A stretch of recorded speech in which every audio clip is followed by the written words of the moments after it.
עד שתגיע ההנפקה בבורסה, כך תוכלו לעשות כסף כבר עכשיו מפייסבוק. האם תהיו מוכנים להזכיר את הקיר שלכם לטובת פרסומת כמעט סמויה?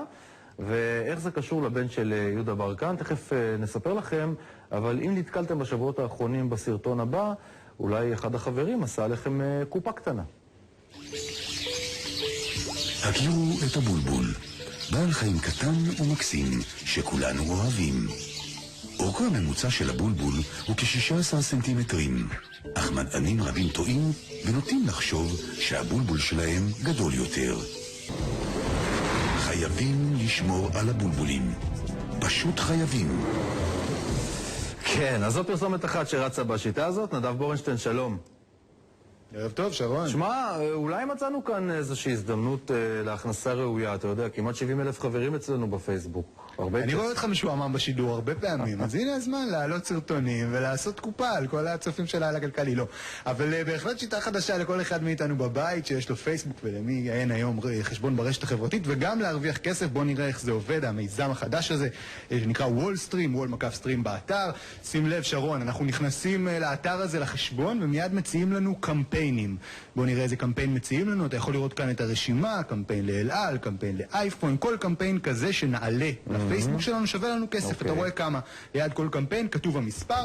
ברגע שהעלינו את זה לאתר הבית שלנו, לפייסבוק שלנו, כמו כל סרטון שאנחנו מעלים ורוצים לשתף את החברים, אנחנו עושים כסף, 5 שקלים לחשבון שלנו, והחברים כבר יכולים לראות בפייסבוק את הסרטון הזה. כן, בין 5 ל-15, אגב, אני חייב להגיד לך שמדובר בגרושים יחסית מספר החברים שיכולים לצפות בזה. הרי בפייסבוק זה עובר מאחד לשני, ואם יש לך הרבה חברים, אז היזמים מרוויחים בגדול. תכף נשמע כן, אחד מהם. קודם כל סרטון והסכומים שלו, אתה יכול לראות שסרטונים אחרים כבר שווים 15 שקלים, 25 שקלים, אתה יכול לעלות כל סרטון יותר מפעם אחת, נקראת פעמיים, בהפרשי זמן, וזה מצטבר, וזה גם לא כל אחד יכול, אגב, שרון, הם מאוד סלקטיביים, בוררים את החשבון שלנו, בודקים כמה חברים יש לנו, אם יש לנו הרבה חברים, יש יותר סיכוי שנשתתף במיזם הזה, ורק השאלה הגדולה, שרון, היא האם החברים שלנו, כשאנחנו עושים את השותפים האלה, יודעים ומה הם ירגישו כשהם ישמעו שאנחנו מרוויחים על זה כסף? אז בואו ננסה לשאול את אחד היזמים, עידו ברקן כאן איתנו.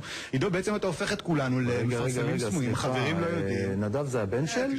כן, שרון, הוא גם הבן של יהודה ברקן, זה נכון, אבל איך זה קשור למיזם החדש? מה אומר על זה אבא? אוקיי, שרון אומר לי לשאול מהאולפן מה אבא אומר על המיזם החדש?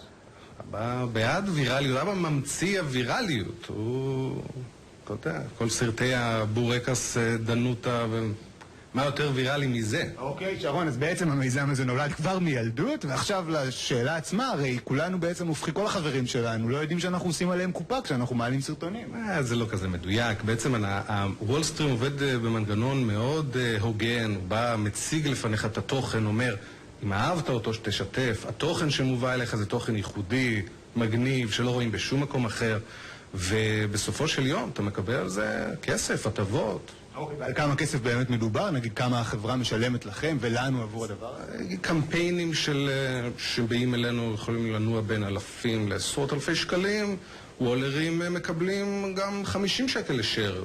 מאוד תלוי בקמפיין, מאוד תלוי במפרסם. טוב, עידו, אתה יודע, שרון, אתם יכולים להמשיך את זה אחר כך, אבל הצופים שידעו שא', כל סרטון שהם רואים הוא לאו דווקא סרטון תמים אחד, ושתיים, שכל שיתוף כזה יכול להיות שווה כסף. יפה, נדב, תודה. לילה טוב.